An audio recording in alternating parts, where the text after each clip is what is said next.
Text po natin sa hapong ito ay masumpungan sa Acts chapter 19.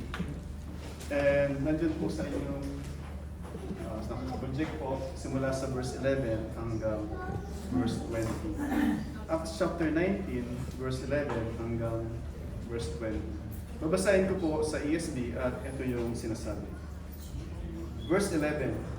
And God was doing extraordinary miracles by the hands of Paul, so that even handkerchiefs or aprons that had touched his skin were carried away to the sick, and their diseases left them, and the evil spirits came out of them. Then some of the itinerant Jewish exorcists undertook to invoke the name of the Lord Jesus over those who had evil spirits, saying, I adjure you by the Jesus whom Paul proclaims. 7 sons of a Jewish high priest named Sceva were doing this.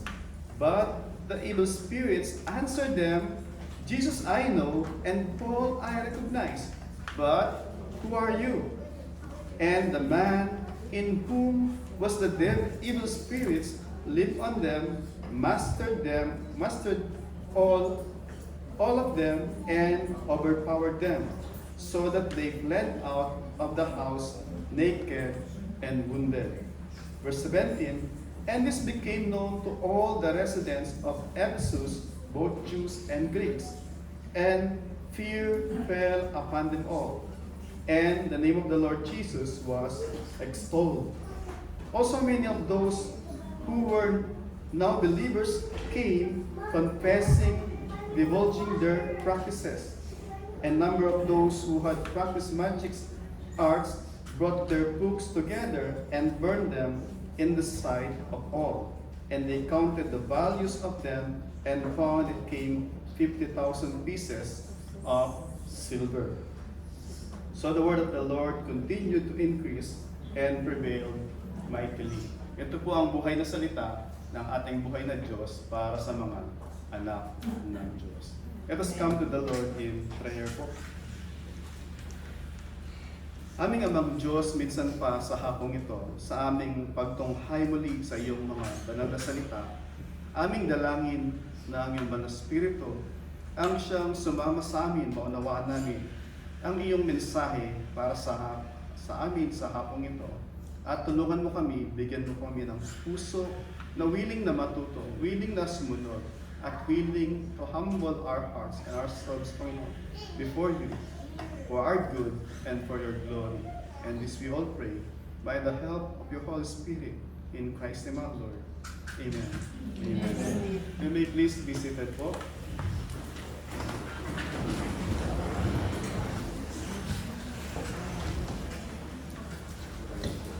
Noong si Alexander the Great, sa inyong history classes, ay almost half ng known world by that time, or even perhaps 3/4 ng known world, ay na-conquer niya in a very short span of time.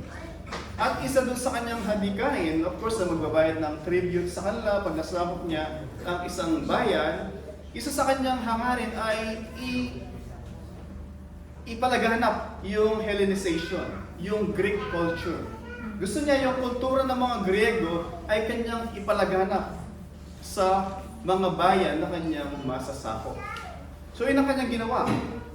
Kaya nga, noong panahon ng Panginoong Sus, at even during the Acts of the Apostles, marami sa mga lugar ay mga tinawag na mga Hellenistic Jews. Bakit? Kasi ito yung mga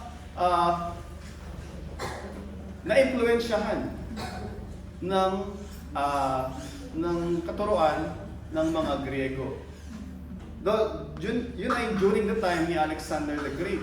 And then fast forward, during the time ng Ottoman Empire, kung alam niyo Ottoman Empire, yung Turkey ngayon, di ba? Ay guys na lang i-spread yung Islam.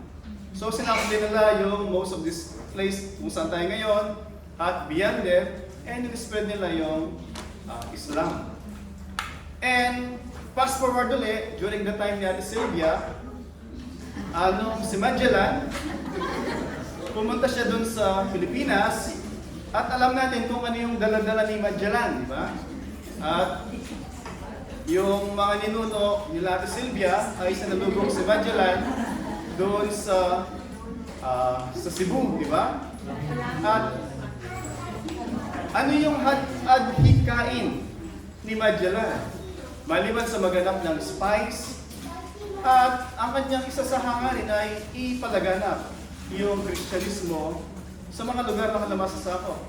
And bago yon, mostly sa ating mga ninuno ay mostly may mga Muslim dahil na-evangelize ng mga Indonesian na mga Muslim, and many din ay mga sumasamba kay Bathala, sumasamba sa araw, sumasamba sa buwan, sumasamba sa kung saan-saan nila naisin na sa tingin nila ay ito yung makapangyarihan. So wala tayo pinagkaiba doon sa maraming bayan na sumasamba doon sa maraming mga Diyos-Diyosan.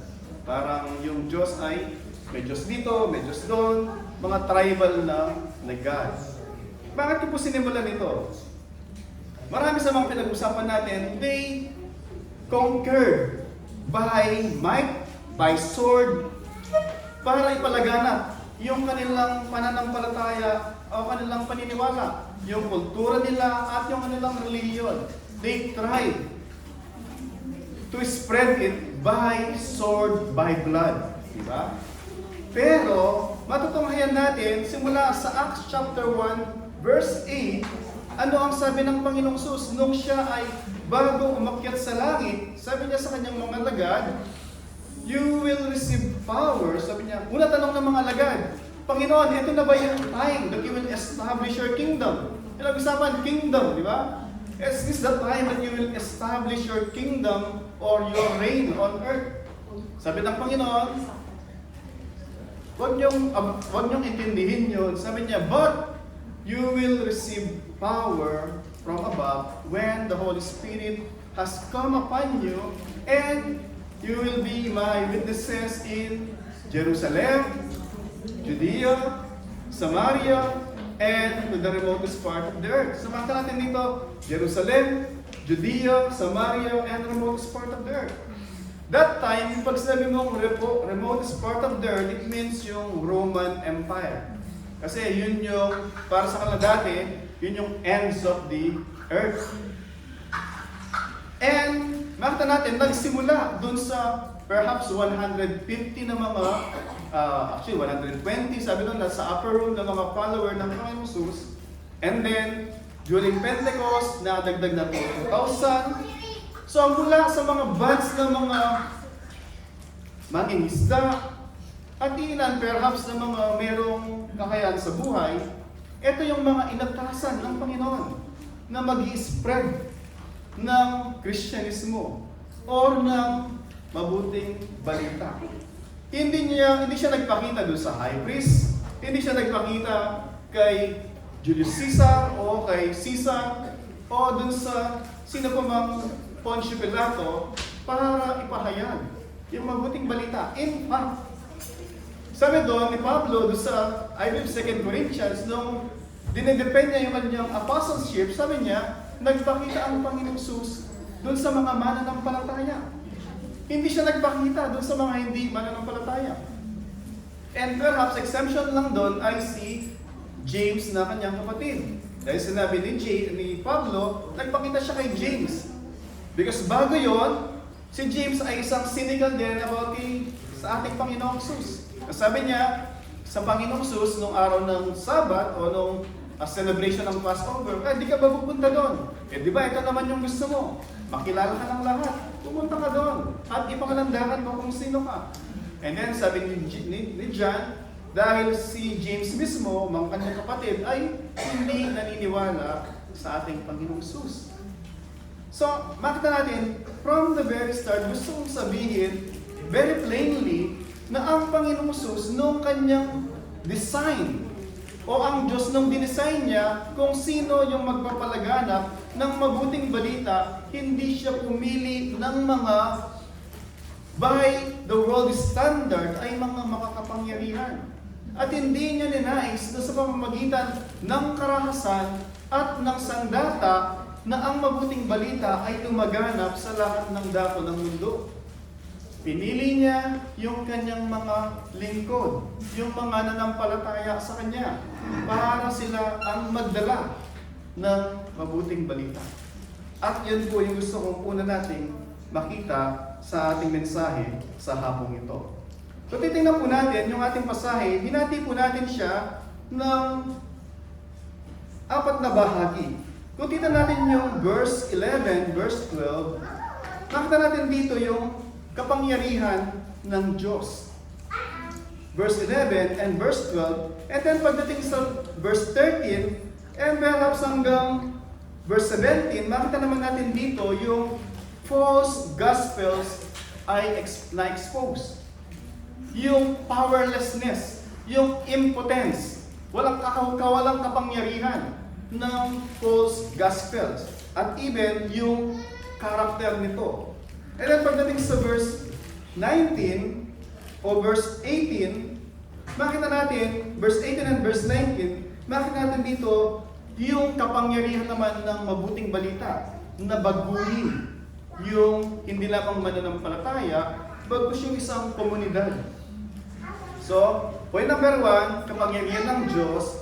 And then, point number 2, yung powerlessness ng isang false gospel.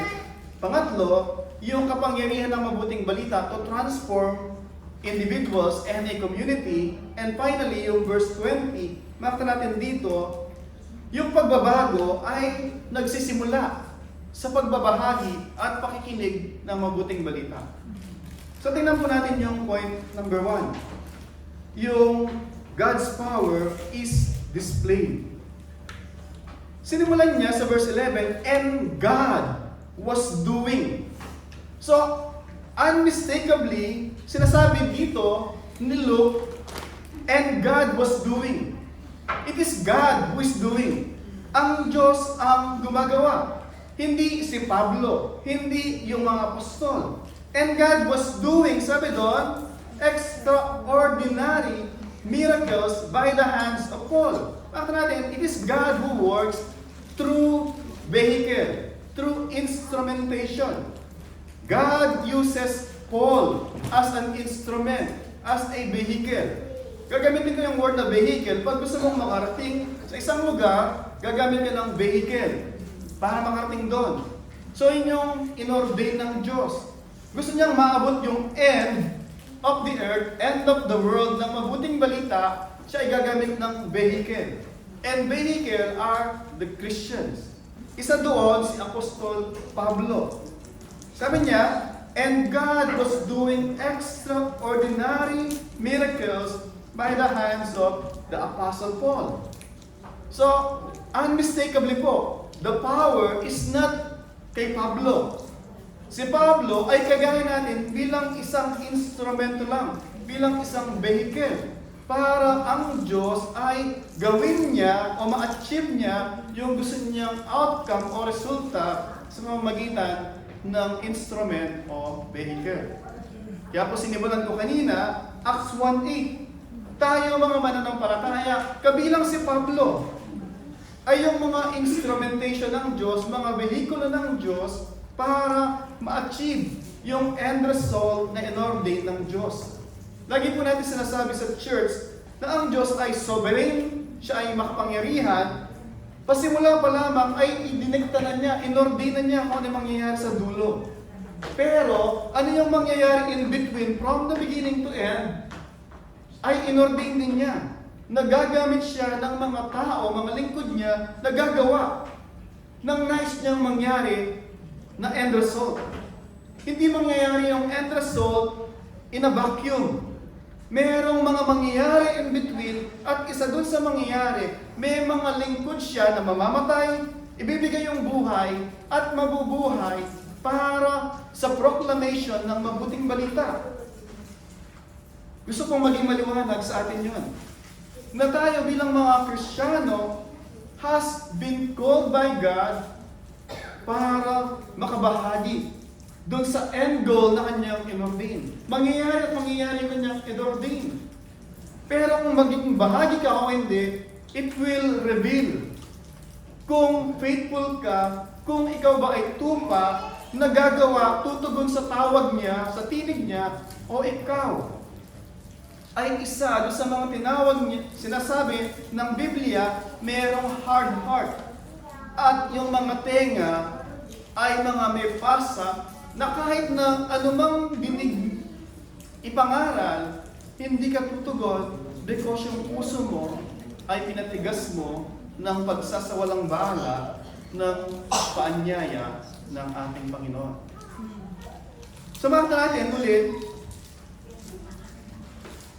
unmistakably, God's power is displayed sa pamamagitan ng mga instrumento na inordain ng Panginoon, which among them ay yung mga mananampalataya. God can use limitless na mga kapamahalan. Pero makita natin, mga kapatid, sa mga previous na pag-aaral, noong merong isang sinasapian ng evil spirit na dalagita, na sinasabi niya, ito yung mga lingkod ng Diyos, the servants of the Most High. They are preaching the way of the kingdom of God. Ano sabi ni Pablo? Hindi siya nabi, no? Keep it up. Press on. Continue. Thank you very much. Hindi ganon. He was annoyed.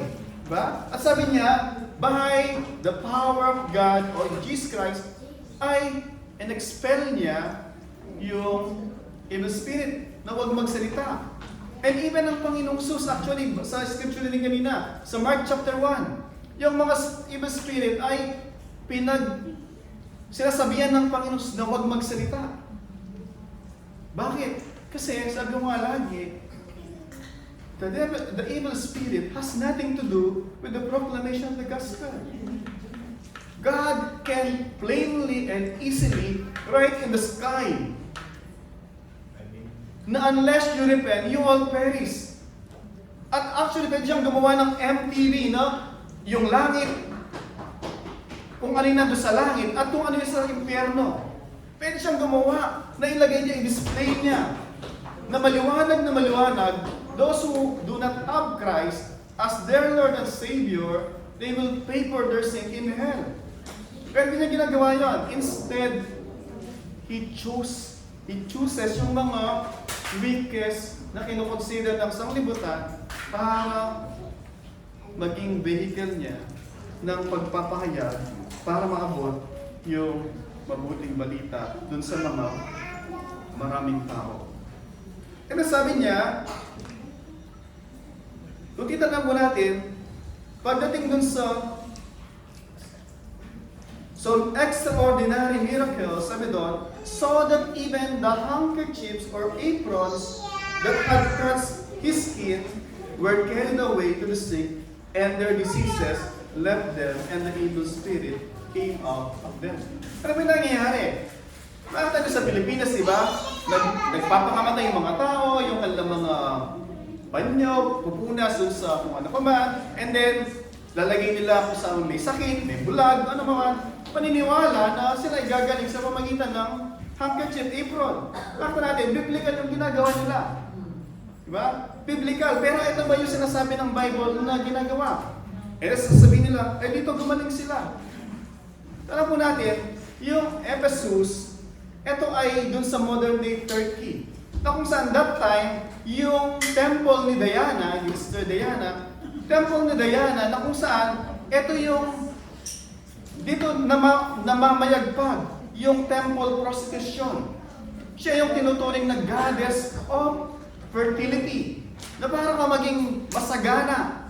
Hindi lamang mag-baby, mag-anak, but masagana, fertile. Fertile yung buhay mo, fertile yung bukurin mo, fertile yung trabaho mo, sasamba sila doon. And kasama doon sa pagsamba doon, maraming mga prostitute doon, mga priest, mga babae, na nandun to help you. Offer a sacrifice kay Diana. So iba-iba yung paniniwala nila. At ang Diyos, even na ang ginawa niya ay i-demonstrate niya yung kanyang kapangyarihan sa pamamagitan ni Pablo na even, nasabi doon, even na yung mga handkerchief or aprons that has touched yung skin ni Pablo na sangkapan niya para may pakita yung kanyang kapangyarihan over and above kay Diana na kanilang Diyos. Walang pinagkaiba sa Exodus. Ano sa Exodus, di ba? Ano sa Egypt? Yung Egypt, yung battle doon, it's not about Moses and Pharaoh. It's about the God of Egypt against the God of Israel. Ano yung mga Diyos nila doon? Yung Nile River. Diyos nila yun. Anong nangyari? Kinuha ang dugo ng Panginoon. Sinasabi ng Panginoon, I am the God of this river. Ano yung Diyos nila? Mga palaka. At ang Diyos nagpalabas ng maraming palaka. It's pinapakita ng Panginoon, yung mga Diyos nyo, they are impotent kumpara sa Diyos ng Israel. And pinapakita dito ng Diyos na even na dun sa mga Diyos-Diyosan ng mga Ephesians, they are not matched. Hindi sila matched doon sa kapangyarihan ng Diyos. Na kung saan pwedeng gamitin ng Diyos, hindi lamang donkey, hindi lamang yung uwak, but even na yung mga lifeless na mga aprons para magbigay ng patutuo doon sa kapangyarihan ng Panginoong Jesus o sa kapangyarihan ng Diyos. Tandaan po natin, yung miracle ay ginagamit siya ng Diyos. Usually, pagbabasahin mo yung Bible, yung mga himala ay ginagamit ng Diyos na kapamaraanan para i-validate, gusto ko marinig yung maliwanag, i-validate yung message at saka yung messenger. Huli po, yung miracle, scripturally speaking, ginagamit ng Panginoon to validate the message and the messenger. Kasi that time, wala pang written scripture na kumpleto. Meron pa lang sila yung Old Testament. Pero sa ating kapanahunan, we don't demand God for miracle to validate the message and the messenger because we have this written word to validate the message and the messenger. Whether the message is faithful, nagko-confirm dito, o yung mensahero ay matapat din, may pinapahayag in accordance sa salita ng Panginoon. So we don't ask for, Lord, patunayan mo na lingkod mo ito. Don't need that. Check mo yung scripture. Bigay ng mga bariyan. Whether ito nga ba ay ayon doon sa nasusulat. So we don't, hindi kinakailangan after service, pupunta kayo kay Pastor Dong, then pupunasan yung pawis niya, para pagdating nyo sa mga amo nyo, yung mga amo nyo, may sipon, pupunasan nyo, gagaling sila, lalo po silang magkakatrangkaso, kaya gano'n. Bakit? Diba? So, point po natin, mga kapatid, yung mga himala, God can do miracles anytime, anywhere, as He chooses. Pero, we don't demand God na gumawa ng miracle para maniwala tayo na yung kanyang mensahe ay totoo. Pwede nating i-verify ayon sa Scripture. Okay po? And makita din po natin, the greatest miracle, doon sa ating Scripture reading, dinudumog ang Panginoong Jesus. Pinagaling niya yung mga sinasapian ng masamang espiritu, pinagaling niya yung biyanan ni Pedro, at marami pa, mga paralitiko. And then sabi doon, ang Panginoong Jesus nung gabi, as is custom, yung kanyang kinaugalian, pumunta sa isang secluded place para manalangin to being alone with God. And then pagdating ng umaga, hinahanap siya ng lahat. And then sabi ni Pedro, Panginoon, saan ka galing? Ang dami ng tao, nakapila na sila doon lahat. Hinahanap ka. Anong sabi ng Panginoon? Punta tayo sa kabilang lugar. Dahil kailangan ko rin ipakayag yung mabuting balita. Ang Panginoon is not impressed sa mga tao naghihintay ng mga entertainment. Hindi siya impressed sa mga tao na naghihintay ng kanyang popularity. Dahil para sa kanya, it's not miracle yung kanyang pangunahing dahilan. Bakit siya pumunta rito? Ang kanyang pangunahing dahilan, bakit siya pumarito? Para ipahayag ang mabuting balita ng kaligtasan. Yun po yung kanyang primary purpose ng pagparito. Hindi para gumawa ng magic, o ng magpagaling para yung mga tao dumugin siya mamangha sa kanya. Exactly, ito yung ginagawa ng maraming mga churches, di ba? Magpapagawa ng parang gusto nila, entertainment na lang yung church, di ba? Magtatayo ng mataas na stage, daming ilaw, nakakitita, tapos habang nagpa-pledge si pastor, di ba? Nagsiselfie, di ba? Tapos yung mga churches ngayon ay ginawang entertainment, ginawang YouTuber. Hindi yun yung purpose ng Panginoon. Silently, gusto ng Panginoon i-conquer yung world ng mabuting balita by transform lives. Hindi by social media na popularity. Hindi yung kung marami sa mga, sad to say, bearing the name Christ and Church ng mga gawain ay na-reduce sa entertainment. Ipapangaral nila, just claim it, receive it, just believe it. Believe it and you will receive it. Ayaw ng Diyos na maging mahirap ka. Gusto ng Diyos na pagpalain ka. Titignan mo yung mga alagad, lahat sila, except si John de Beloved, namatay sila.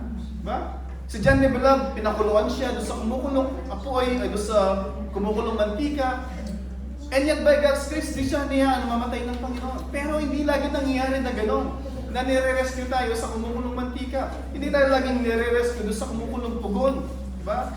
Maraming beses na pupugutan ng ulo for their testimony that even in the face of death of lions, difficulties, you will remain faithful na mamamatay ka nga, pero may buhay na naghihintay sa iyo. And in that testimony, nagiging martyr, witness tayo sa mabuting balita. Hindi kagaya ng konting paghihirap kung kailan ako nag-church, lalo na problema yung nanay ko, lalo na problema yung mga kapatid ko, di ba? Kung konting challenge, nag-drip away ka, lumalayo ka sa nag-iisang dapat na hinahawakan mo, it just manifest. Hindi lamang yung shallowness, bagkus yung superficiality ng ating pananampalataya. Kaya nga po, sabi is, noong pinapersecute yung mga early Christian dun sa Roman Empire, lalong lumaki yung church, lalong lumagana. Bakit po? Yung mga peke, mahirap, ayaw kong minsan binabanggit yung word na peke. Yung mga hypocrite, they will not have anything to do sa church. Hindi sila pupunta sa church. Pag sinasabi, no, o nasaan yung mga Kristyano, gagawin natin silang parang torch doon sa nung pinapersecute yung mga Christian bago pugutan ng ulo si Pablo, yung mga Christian, sila yung lagi nangangaral about hell, di ba? Si Jesus Christ nangangaral about hell. So nung si Nero, pinasunog niya yung most na city sa Roma, at yung mga tao, galit na galit, kasi gustong i-rebuild ni Nero yung Rome. Gusto niya i-rebuild na mas maayos. So, pinasunog niya, and then yung mga tao nagwala. Sabi niya, as a scapegoat, dahil siya yung pagbibintangan, siya naman talaga gumawa. Sabi niya, sino ba yung nangangaral ng fire? Sino ba nangangaral ng hell? Diba? Mga Christian. Kaya dahil doon, yung mga Kristiyano, they were persecuted legally. Kumuli ka ng Christian, wala ka lang para sa garden mo, kumuha ka ng isang Christian, i-roll mo sa alkitran, and then sa gabi, sendihan mo siya. It's okay. At kung hindi ka Kristiyano, bakit mo gagawin yun? Lalayo ka, aalis ka, right? And pipili ka, Jesus Christ or Caesar? Of course, sabi mo, Caesar. Caesar is Lord. That's why sabi ng Bible, no one can say Jesus is Lord except by the Holy Spirit. If the Holy Spirit is not in you, you will not say Jesus Christ pag merong sword, pag merong tabak na nandun sa leeg mo. Pero the problem with Christianity nowadays is it's free, right? Sign me up, it's free. All you have to do is say a little prayer, then you are Christian. And marami nga mga church, walang membership eh. Just attend, then you are a member. Huh? There is no identification that truly we are Christian, that we are in Christ. Unlike dati po, hindi pwedeng gano'n. Kung hindi ka Christian, hindi ka sasama sa mga Christian. Bakit? Kasi you will pay the price. Buhay mo. Pag nahuli ka, imagine yung ginagawa nila dati, yung mga nanood yung gladiator. Dati, yung Roma, mga bored sila sa buhay nila. Bakit? Spoiled brat Moses sa kanila. Diba? May suporta sila sa government nila. Kasi most sa mga nasakop nila ay nagbibigay ng tribute sa kanila. So, supportado sila. Nababoard sila. Kailangan nila something na entertainment.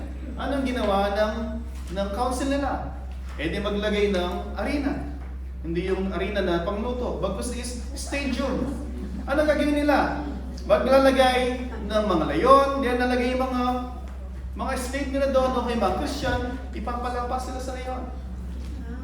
And many times naman, merong 4 na kabayo, isang tao, tataling sa 2 kamay, 2 paa, at papatakbuhin niya mga kabayo, ano mangyayari sa'yo? Ha? Mahati ka sa 4. Kung 4, okay naman peraso. Kung hindi ka Christian, madali lang, sabi mo lang, hindi ko kilala yung mga yan. Diba? And then, yung Christian, kung sino lang yung totoong Kristiyano, sila lang yung nandun. At every time na namamatay sila, may tinatanong sa kanya, Kristo o si Caesar? Whenever na sila sabihin lang Kristo, lalong yung mensahe na bakit willing mamatay yung mga yon? Surely, yung mga tao, nakikiris sila. And gusto nilang tanong, bakit nga ba naniniwala kayo at willing mamatay para sa Kristo na yan? Natetest, na-a-attest, na-affirm yung kanilang validity ng pananampalataya nila. Kaya nga po sabi ko, there's something wrong doon sinasabi na you can be a Christian and walang kinakailangan give up. Walang kinakailangan i-sacrifice. That is not Christianity. Sabi ng Panginoon, if you want to follow me, take up your cross and follow me. Hindi siya nangako na daan na walang mga kapigatian. Hindi siya nangako na daan na naka-aircon. Bagkus ang pinangako niya, you will walk na punong-puno ng they persecuted me, they will persecute you. But one thing yung sigurado na pinangako niya, o 2, you will be persecuted, but at the end, even though you die, sabi niya, you will live again. Amen. Yung end, sinigurado niya, na kaano man yung mangyayari in between, we will be with Him in the end.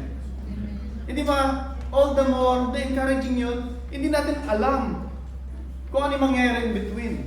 Meron isang dati na, kung alam mo, tinatawag doon sa Facebook pagka merong wall ba tawag doon, no? Kung naman, minsan doon sa profile, di ba? Meron isang profile dati na hanggang ngayon hindi ko makalimutan. Sabi niya, I don't worry about the future because I know the Lord's already there. It's encouraging na. Hindi natin alam kung ano yung mangyari sa future, right? But we know that who is there already in the future. And God holds the future. Right? E makita po natin, ulit, yung mga miracle, mga physical healing, hindi yun ang pangunahing prioridad ng Panginoon. Neither tayo dapat, hindi yun ang primary na prioridad natin.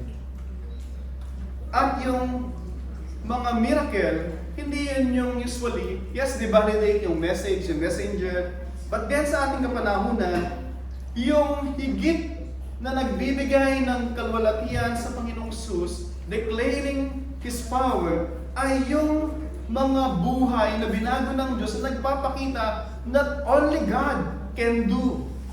Yung hindi kaya natin gawin para sa ating sarili. Yung mga buhay na binago ng Diyos, ito yung himala ng kapangyarihan ng Diyos. Kaya nga po sabi ng Panginoong Jesus, di ba? Let your light shine before men, and they see your good deeds and glorify your Father in heaven.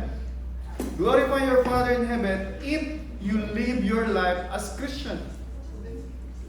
Yun yung nag-display ng glory ng Panginoon. Whenever people display a new heart, a new affection, a new priority, new desire, new attitude, new pananaw sa buhay, it display yung glory ng Diyos. Isang tanong po mga kapatid, tanong po natin, physical healing, even si Lazarus, binuhay siya, namatay na ulit si Lazarus. Pero, yung spiritual transformation, it is eternal. Yung mga mukha natin na, di ba, napakagagandang mga mukha, napakagwapo, tatanda at tatanda tayo, ayaw man natin. Kahit anong pintura natin sa mukha natin, magkakaguhin po yan. Kahit anong gawin kong pag-ingat sa ulo ko, hindi ko makontrol na ubos. Diba? At ganun din po kayo, for sure. Yung temporal, yung external, nagde-decay, naluluma, tumatanda, nagmamature. Kung ayaw nyo yung tumatanda, nagmamature. Pero, yung relasyon sa Panginoon, it will remain. It's eternal. And I pray, isip po natin yun. Yung spiritual transformation, relation natin sa Panginoon. Let us make sure na meron tayo nun. Ano man mangyari sa buhay natin, we have an assurance, not insurance, assurance that we are in Christ. He will take care of us. Point to reflect po, how is your life showing evidence of God's power? Ano po yung buhay natin na nagpapakita ng ebidensya ng kapangyarihan ng Diyos? Nagpapakita po ba yung buhay natin, the way we conduct yung ating mga buhay, araw-araw? Pag mag-isa ka lang sa trabaho mo, paano ka nagtatrabaho? Do you work na as if yung amo mo lang yung pinagsisilbihan mo? O you work thinking na God is your ultimate employer? Pag wala na nakakita sa'yo, paano ka magtrabaho? Paano ka naghahanda ng pagkain? Ginaganyan-ganyan mo lang ba? Hinahati mo yung manok na parang nakita mo yung amo mo. Galit na galit ka. Or wala yung amo mo, still nakakaawit ka. Then, para sa amo ko to. Because you know that you are serving the Lord. Right? And still nagigising ka ng umaga para gawin mo yung mga preparation na gagawin mo sa maghapon. Do you offer them sa Panginoon? Do you seek, Lord, eto na naman maghapon, Lord, I know it will be challenging, Lord. By your grace, grant me, Lord, both yung character and then yung passion na gawin ko yung maghapon na inaalay ko sa iyo. I guarantee you, pag ganun yung konsepto mo ng buhay mo, makita mo yung asawa mo, nakaano ka agad, di ba? Pero sabi mo, hindi man lang siya nag-brush pa, nagsuklay, pero para sa iyo, iba yung pananaw mo sa buhay. You will see na yung lahat ay stewardship mula sa Diyos. Yung anak mo, makulit, gusto mo kagad na sabihan na kung ano pa man, pero you will see them as blessing from the Lord. Lahat sila, painghiram lang sa atin. Pangalawang point, yung powerlessness o impotence ng false gospel. Ay makita natin yung counterfeit na gospel. Sabi sa verse 13, then some of the itinerant Jewish exorcists undertook to invoke the name of the Lord Jesus over those who had the evil spirits, saying, I adjure you, gusto kong marinig nyo, isasabi nila, I adjure you by the Jesus whom Paul proclaimed. Hindi nila kilala ang Panginoong Jesus. Narinig namin kay Pablo, meron siyang magic word, magic formula, diba? By the name of Jesus whom, sino ba yun? Jesus Christ. Basta yung sinasabi ni Paul, yun na yun, hindi ko kilala, diba? na parang magic formula. And then, ano po nangyari? Then the 7 sons of a Jewish high priest named Siba were doing this, but the evil spirit answered them, kilala ko si Jesus Christ. Si Pablo, nakikilala ko rin. Pero kayo, sino kayo? Mga demonyo. Wala ka nakalagay na ng demonyo. Otherwise, magkamag-anak sila, di ba? Pero di sila magkakilala. Sabi na, but who are you? Bakit natin dito? Sabi kanina, o pagbabasahin niyo po, yung Mark chapter 5, merong isang famous na story sa Mark chapter 5, yung isang sinasalian ng legion of evil spirit. Diba? Let me just read quickly yung sa Mark chapter 5. Tingnan natin yung pwede natin magsulat dito sa Mark chapter 5 in line dun sa ating text. Mark chapter 5 verse 7, verse 6 pala. O simula sa verse 5. Mark chapter 5 verse 5. Night and day among the tombs and mountains, he was always crying out and cutting himself with stone. Ito yung sinasabihan ng evil spirit. He's crying, cutting himself with stones. Ibig sabihin, sinasaktan niya sarili niya. Verse 6. And when Jesus Christ, and when he, yung possessed ng evil spirit, and when he saw Jesus from afar, he ran and fell down before him. Sinalubong niya si Jesus Christ. And ano yung sinabi niya? Verse 7. And crying out with a loud voice, he said, What have you to do with me, Jesus, the Son of the Most High God? I adjure you by God, do not torment me. Ano po sinasabi ng demonyo? Sinalubong niya si Jesus Christ. Kilala kita, sabi niya. Ikaw yung anak ng kataas-asang Diyos. Bakit ka na pa rito? Hindi pa namin panahon. Alam niya na yung kanilang end ay hell. Alam niya yun. Pero sabi niya, pero hindi pa panahon. Bakit ka na pa rito? I implore you, I adjure you, sabi niya. Do not torment me. Kinikilala niya si Jesus Christ bilang Diyos at bilang Diyos na makapangyarihan.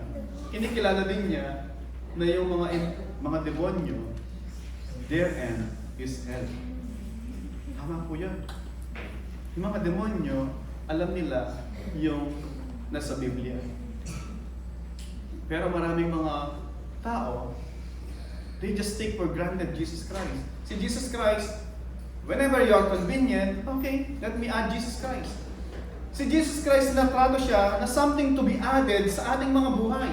Kagaya ng mga anak ni Siba, akala nila si Jesus Christ ay you just add Jesus Christ sa iyong prayer, sa iyong magic word, then you will have His power. That's not the way it works. Jesus Christ ay hindi siya parang ornamento na i-add mo lang sa iyong buhay. Si Jesus Christ po ay dapat maging Panginoon at tagapagligtas natin. Hindi something na idadagdag lang natin sa ating mga buhay. Sabi ko nga kanina, you must surrender. Meron din po isang nag-share sa ating devotion na hindi ko makalimutan din. Ang dami ko hindi makalimutan sa mga ano yan, di ba? Mga nakapost sa wall, di ba? O, well, kung anong tawag doon. At meron isang exhortation, di ba? Sabi ng isang kapatid na babae, sabi niya, there are battles that sometimes we have to surrender. And that's the battle with the Lord Jesus Christ. Stop resisting Him, stop fighting Him, but surrender to Him. And you will receive yung victory. But sometimes the problem is, we keep resisting and fighting yung pangusap ng Banal na Espiritu sa atin. Kaya nga po, many years, many weeks na nakalipas, many months has gone, andito tayo, and yet seems nothing changed. Wala nangyayari. It's not because the Word of God is powerless. It's not because God is powerless. But because we don't receive yung salita ng Panginoon sa ating buhay.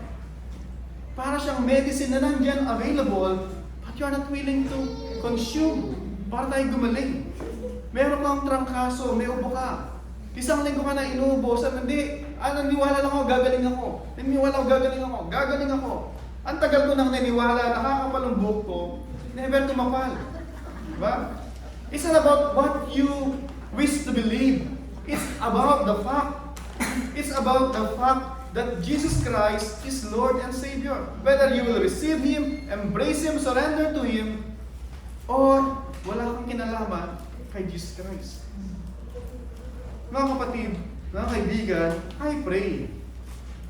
Tanda po natin, yung mundong ito, nangangako siya ng maraming mga bagay na ikakaligaya natin. Pero at the end, kagaya ng mga anak ni Siba, it all leads to shame, failure, yung mga bagay na in-expect natin na magbibigay sa atin ng fulfillment. Yung mundo, sabi ko nga lagi, he will try to shape and fashion you doon sa kanyang imahen. Gusto niyang maging kawangis ka ng sanglibutan nito. The way you think, the way yung affection mo. Pero yung Panginoong Jesus, counterflow yung gusto niya. Yung mundong ito, huwag kang makipamatok, huwag kang makagaya sa buhay ng sanglibutan ito. Mamuhay ka, na pag tinignan ka nila, yung buhay mo, kakaiba. Kakaiba sa lahat. Bakit? Makita nila, is something na, nakita niyo sabi nga, si Joseph, kakaiba siya. Diba? Si Daniel, kakaiba. Shadrach, Meshach, Abednego, kakaiba. At na-recognize yun, even na yung pinaka-brutal na hari, na si Nebuchadnezzar, si Pharaoh, nakita nila na mayroong Diyos na buhay sa kanilang mga puso. Kaya nga sabi ni Nebuchadnezzar, di ba? Noong yung tatlo, pinasunog niya pero di nasunog, I decree, sabi niya, from this day onward, di ba sabi niya, pag hinipan yung trompeta, dapat sasamba dun sa pinagawa niyang golden image. Hindi ba Nebuchadnezzar? Pero nung hindi nasunog yung tatlo, sabi niya, from this day onward, walang ibang sasambahin, kundi yung Diyos ni Shadrach, Meshach, Abednego. Bawal i-blaspheme yung Diyos ng tatlo na ito. Dahil siya lamang yung Diyos ng katastaasan, hari ng mga hari. Galing yun sa bubig ni Nebuchadnezzar. Bakit? Kasi yung tatlo, sabi nila, O King Nebuchadnezzar, alam namin na yung Diyos namin, kaya kaming i-rescue from your hand. And yet, we believe, hindi man niya kami i-rescue, hayaan niya kami mamatay, still we will not bow down sa iyong imahen. Ano sinasabi nila? Yung Diyos namin, kaya kami ligtas. Ligtas kami o hindi kami sasamba sa Diyos-Diyosan mo. Sa Kanya pa rin kami. Hindi sinabi na, iligtas niya kami. Pag hindi niya kami ligtas, hindi na kami sasamba sa Kanya. Pag hindi niya na binigay, yung dinidemand ko, yung nire-request ko, hindi na kami sasamba. Yung promotion na hinihingi ko, yung ano ba mga fill in the blank natin na hinihingi sa Diyos, pag hindi binigay, hindi na ako atin sa church na yan. Mga kapatid, hindi po ganon yung pinakita ng mga men and women ng Bible. Uli, let me ask you po, ano ba maliban kay Jesus Christ, yung hinahawakan natin sa buhay, na thinking na pag nakakapit tayo dito, it will give us joy and happiness o assurance sa kasalukuyan. Maliban kay Jesus Christ. Meron din pong, lagi ko narinig sa church, di ba? Ang dami na, pangatlo na to. Di ba? Very famous sa akin, ito-quote ko ito pagka basta gumakalimutan. Sabi niya lagi, Pastor, maraming nagsasabi na, wala ka na akong nakapitan eh. Kakapit na lang ako sa patalim. Diba? At sabi niya, at may anak siya dito, diba? Parang nagbigay ng clue. Sabi niya, Pastor, bakit ka na makakapit sa patalim? Ini-imagine ko pa lang, pag kumapit ka sa patalim, ang sakit. Diba? Diba parang only fool Kung sa'yo nakakapit sa patalim, di ba? Sabi niya, bakit ka kakapit sa patalim? Kung pwede ka namang kumapit kay JC, di ba? Kay Jesus Christ, sabi niya. Kumapit ka kay Jesus Christ, hindi ka masusugatan. He will carry yung heavy load mo. Sabi niya, come to me, all of you who are weary. Lumapit kayo, sino na nabibigatan, sabi niya, nahihirapan. Bibigyan ko kayo ng magaan, na pamatok. Bakit sa patalim, di ba? I pray po, hindi kayo kakapit sa patalim. I pray, kakapit kayo doon sa nagmamahal sa ating kaluluwa, who is Jesus Christ. And I pray po, kayo nag-amen, si Jesus Christ nga, yung number 1 na inyong assurance sa buhay. Na meron tayong Kristo sa buhay. Pangatlo po, the gospel transform lives. Babalik po tayo sa Acts chapter 19, simula sa verse 18, sabi doon, and also many of those who were believers came confessing, divulging their practices. So sabi dito, ito yung mga nanampalataya. Ano ginawa nila? Confessing their sins and divulging their practices. Yung kanilang mga practice dati, nung mga pagan pa sila. And then sabi niya, a number of those who had practiced magic arts brought their books together and burned them in the sight of all. And the value of them found became 50,000 pieces of silver. Ano po yung ginawa nila? So, nanampalataya sila para maipakita yung genuineness, yung reality ng nangyari sa puso na tanging ang Diyos lang nakakita. What happened in the heart, it must be demonstrated from outside. Ano ginawa nila? Meron silang dating ginagawa. Sabi na, enough na ito. At para din na tayo matukso na gawin po ulit ito yung mga naging hadlang. Ito yung mga naging dahilan. Bakit natin ginagawa ito? Sabi na, so let's burn them dun sa sight ng lahat. Mga kapatid, let me ask you po,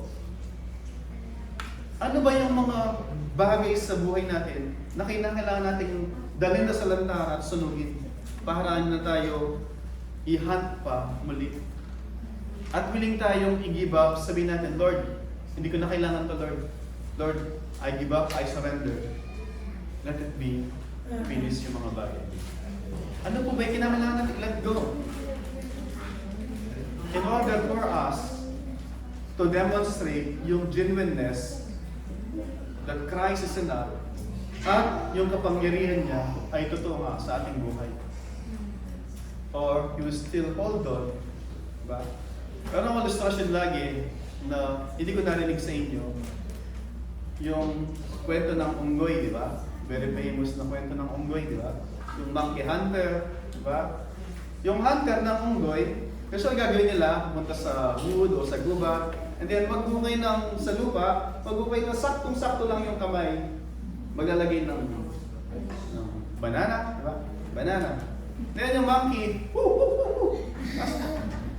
so makita niya, kukunin niya, at hindi niya maiyan yung kamay niya, kasi may banana, di ba? Tapos niya maalabas. Tapos, kahit anong gawin ng banana, ay, then darating na yung monkey hunter, meron siyang buslo o net, meron pamalo. Then yung monkey, kitang-kita niya, pero hawak pa rin niya yung banana. Ano yung nangyari? Nahuli siya, and then ayun, bitawan, papaluin siya, and finally he would release sa kakapalo sa kanya. Sometimes, ayaw natin bitawan yung banana sa buhay natin. Ano ba yung mga banana na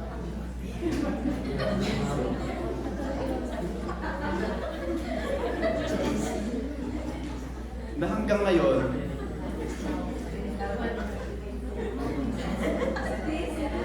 ngayon po ay nakakulong po kayo. Bakit po? Kasi masyado tayong na-obsess, na-possess ng mga bagay na sa tingin natin, yun lang ang makakapag-possess sa atin. na yun lang ang makakapagpaligaya sa atin. And the end po ay nakakapture tayo, hindi tayo makawala.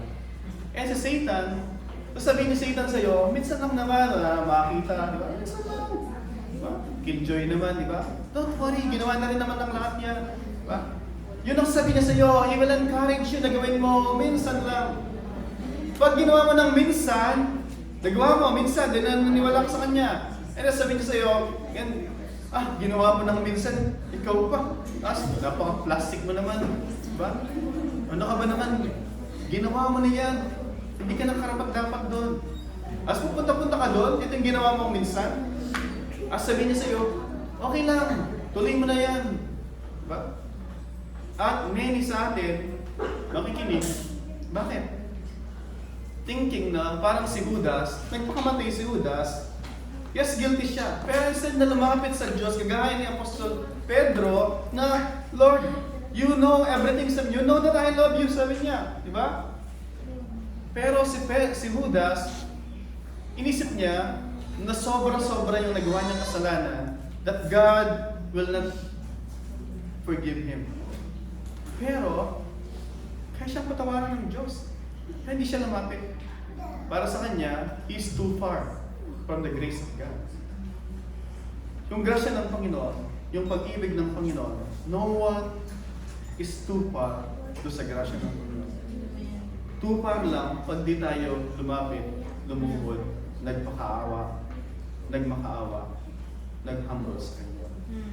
I pray po, ano man yung mga pinagdaanan nyo sa buhay, no matter how dark your past may have been, come to the Lord in repentance and faith and receive Him as our only Savior and Lord. Because He takes His concern sa atin. In fact, He demonstrated it. While we were yet sinners, Christ died for us para hindi tayo magbayad ng kasalanan natin. Inako niya yung kabayaran na dapat nating bayaran. Do you have Christ po sa inyong buhay? At ano po yung mga bagay na dapat nating i-surrender, i-give up in order for us to have Christ?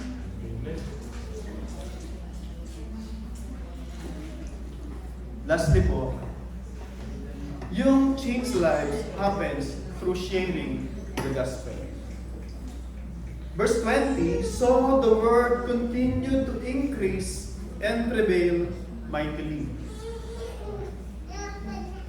Ang kapamaraanan na inordin ng Diyos ay sa pamamagitan ng pagpapahayag ng kanyang mabuting balita. Hindi sa pamamagitan ng dugo, hindi sa pamamagitan ng pakikibaka, bagkus sa pamamagitan ng pagpapahayag ng kanyang mabuting balita at paggamit ng mga tao, yung mga buhay na nagliliwanag sa madilim na kapaligiran, sa madilim na mundo. Whenever people see our life shining before them, they will ask, why? What? Bakit ka ganyan? Ano nangyari sa iyo? Ano yung meron sa iyo? Sino yung meron sa iyo? Is it possible din sa akin na mangyari yung nangyari sa iyo? Yung pong city, makita natin dito, they burn yung mga nangyari, yung mga magic arts nila, and nakita ng lahat, and people began to extol the name of the Lord. Bakit? Kasi yung mga tao na to, nanampalataya, dinemonstrate nila yung kanilang pananampalataya, and people around witness first-hand yung pagbabago doon sa mga tao na ito. Dati kilala nila. Ito dati iba yung buhay nito dati. Pero ngayon, iba na siya. And all the more, yung mga tao na mangha sa kapangyarihan ng Diyos sa alam buhay. One way or another po, yung ating mga buhay, merong mga tao na nakapaligid sa atin na abot natin. Abot natin para sharean ng mabuting balita. Abot natin para marinig nila yung kapangyarihan ng Diyos sa ating mga buhay. Kung paano nabago tayo ng Diyos, kung paano binago yung mga tao nag-share sa atin nang tayo man ay maligtas, the same God, the same gospel, the same faithful na Diyos ang kayang magbago sa kanila. Have the faith that God can use us para sila man maabot ng mabuting balita. Hindi sila umabot dun sa kahatungan ng mga wala kay Kristo, kung saan naroon yung diablo, naroon yung leader nila na si Satan. Yung hell po, dinesign siya ng Diyos para kay Satan at sa mga fallen angels. Dinesign po yung hell para kay Satan at sa kanya mga fallen angels. Pero kung paano nakita natin sa Eden, di ba? Ay, ni Satan na mag-isa siya doon. Gusto ni Satan na, dahil alam ni Satan na ang Diyos, mahal niya tayo, at kung paano yung isang tatay, ayaw niya na may isa man sa kanyang mga anak na mapahamak, si Satan natutuwa siya whenever one of the creation of God, human being, made in the image of Him, ay maisama niya sa hell, he is rejoicing na somehow, para sa kanya, natutward niya yung plano ng Diyos. Pero actually, he cannot thwart yung plano ng Diyos. Because anyone who belong to the Lord, those who are yung sa Kanya, God will call them. And they will respond in repentance and faith at imamanifest yun sa kanilang mga buhay. Those who will not respond, yes, they are God's creation. They are human beings created in His image. But sabi ng Panginoon, you are of your father, the devil. You do what your father has been doing from the beginning. He has a hard heart, very stubborn heart, and even yung pride niya ay abot-abot hanggang langit. Hindi siya magbabow down sa Diyos. He will always resist yung panawagan, yung will ng Panginoon. I pray po mga kapatid, none of you here ay kagaya niya na yung kanyang pride ay abot-abot hanggang langit. Bagkus, yung pag-ibig ng Diyos sa atin, kahit siya'y nasa langit, nandito tayo sa lupa, ay nakarugtong sa mamagitan ng ating relasyon kay Kristo na ating Panginoon at tagapagligtas. It is not just the leaders po, yung makita natin, na nagbahagi ng mabuting balita. Going back po sa Acts 1:8, sabi niya sa kanyang mga alagad, hindi lamang doon sa 12, hindi lamang sa 12 na alagad niya, na sinabi niya, all authority in heaven and on the earth has been given to me. Hindi pala sa Acts 1:8 yun. Matthew chapter 28 verse 26. All authority in heaven and on earth has been given to me. Therefore, go and make disciples of all the nations, baptizing them in the name of the Father, the Son, and the Holy Spirit. And I will be with you even to the end of days. You are my witnesses, sabi niya. You will receive power from the Holy Spirit. And you will be my witnesses in Jerusalem, Judea, Samaria, and to the uttermost part. Bawat mananampalataya kay Kristo ay inaasahan ni Kristo na magbibigay ng patotoo doon sa kapangyarihan ni Kristo. Hindi lamang the way we conduct our lives, but even in our testimony ng ating mga buhay. And I pray po mga kapatid, masabi niyo sa inyong sarili na yung kapangyarihan ng Panginoon ay narasanasan niyo sa inyong buhay. At anumang mga false hope na dati nating pinanghahawakan, na ngayon maliwanag sa atin, we cannot rely sa mga bagay na yun. We are ready to give up and surrender them sa ating Panginoon. And then we ask you some mga point to ponders at mga questions din po and perhaps practical application po. And many of this, tinanong ko na kanina, paano po yung buhay nyo? Paano yung mga ginagawa nyo sa buhay araw-araw nagpapakita ng kapangyarihan ng Diyos? Meron ba kayong ginagawa sa araw-araw na nagpapakita na buhay ang Diyos sa inyong buhay? Sabi po sa 1 Corinthians 6:19, 3:16 and verse 19, 16-19 ng 1 Corinthians. Do you not know that your body is the temple of the Holy Spirit? That Christ dwells in you. Sabihin, meron tayong Holy Spirit, meron tayong Banal Spirito na nasa atin, at even God, the Triune God, He made us as temple. So that when people see us, ano ba yung purpose ng temple? Meeting place between God and man. When people around us see us, they can see the presence of God sa atin. And we can connect them. We are mediating the people to the Lord. I pray po, yung kapangyarihan ng Diyos sa ating buhay ay nakikita sa ating mga pamumuhay.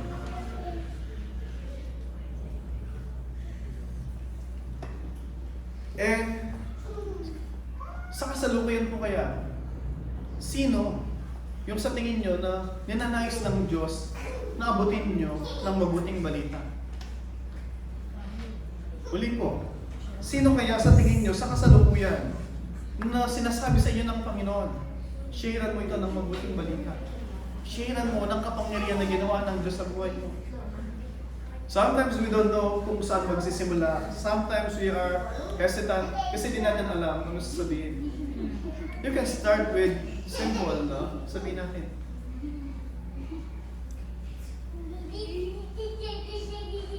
Ano yung ginawa sa atin ng Panginoon na dati ay hindi ikaw yun. Hindi ikaw ngayon na yung eto ka ngayon, pero dati, eto ka. At ano ba nangyari in between? Bago at ngayon. Ano yung narinig mo? Ano yung ginawa ng Diyos sa'yo? And in between that story, habang sinasabi mo, make sure that Christ is there. Hindi lamang yung kwento mo. Sa kwento mo, si Kristo na siya yung gumawa para baguhin ka niya. Ano yung ginawa niya? At ano yung ginawa mo doon sa ginawa niya? Christ died for you and you responded in faith and repentance. You embrace His embrace sa iyo. Hinahag ka ng Diyos and in return, hinahag mo rin siya.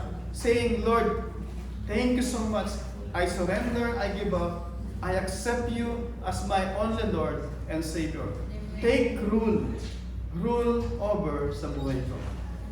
Yun yung kwento natin. And that's very easy. No need na maraming palamuli ng Bible verse.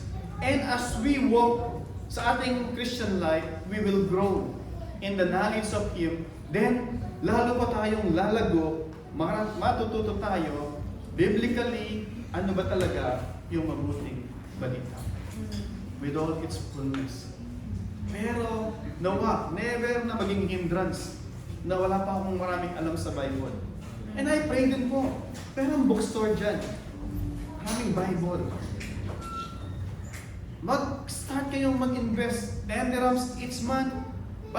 Before matapos ng isang taon, I guarantee you, makakabili kayo ng good Bible. And kung sa talaga, ayaw sabihin na, lumapit kayo kayo, bibigyan kayo ng Bible. Ayaw gawin yun. Pwede namin kayong bigyan ng Bible. Pero ang sarap po, pagka ikaw mismo bumili ng Bible mo, and nalalagay mo yung date kung kailan mo binili, niregalo mo sa sarili mo. Treasure mo. Meron po akong Bible sa bahay na binili ko yon kahit anong college ako. College ako, hindi ako Christian. Pero I make sure na dati pag nasa bahay ako, a-attend ako sa Catholic na service, may dala akong maliit na Bible. Ngayon ko mga kapatid, nag-i-invest tayo sa mga bagay na mamaya wala na. Invest something na mayroong eternal value, na magpapagrow ng relasyon natin sa Panginoon. I guarantee you, pag ginawa niyo yun, hindi niyo makakalimutan na habang buhay kayo na yung joy na minsan sa buhay niyo, kinipid niyo yung isang bagay para sa Panginoon. Yung reward ay hindi lamang yung matutunan niyo, but yung reward, yung joy mismo ng paggawa niyo ng bagay niyo. And yung benefit niya, you will reap yung maturity sa ating pananampalataya as we read daily yung ating mga Bible na binili natin ng dugo natin. Pawis pala. Diba? Okay po? Let us all stand and come to the Lord in prayer.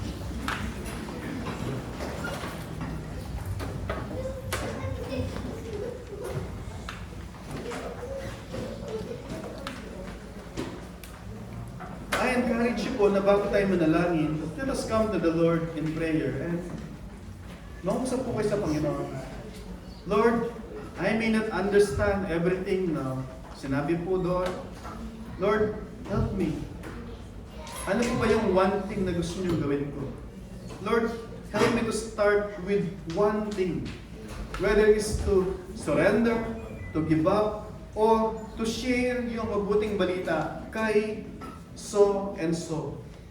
Lord, help me both to will and to act according to your good pleasure.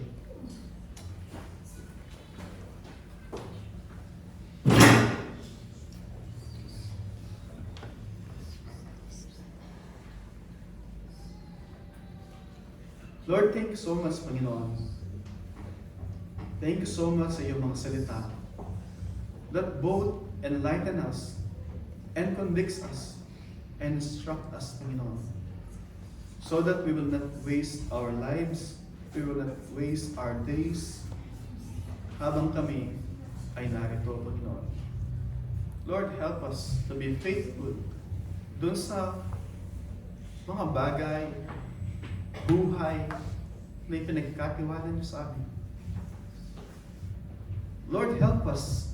We may not fully understand everything, but with the light na naunawaan namin, Panginoon, gaano man ito, kaliit, Panginoon. Lord, help us to step forward, to take the step, Panginoon. One small step to follow you, to obey you, Panginoon. Knowing na ikaw ang tumatawag sa amin. And you are just simply using people and means, Panginoon, to remind us and to bring yung mensahe mo sa amin sa hapong ito.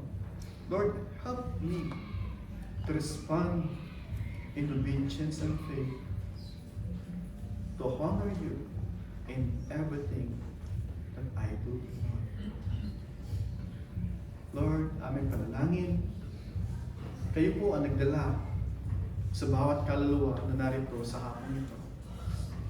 Lord, you know our hearts.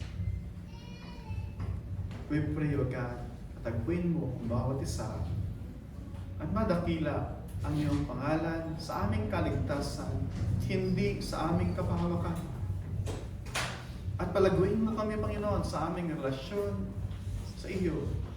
At bawat tao na makaka-witness ng mga buhay na binago mo ay dadakilain kanila whenever they see yung kapangyarihan mo na buhay sa aming mga pamumuhay.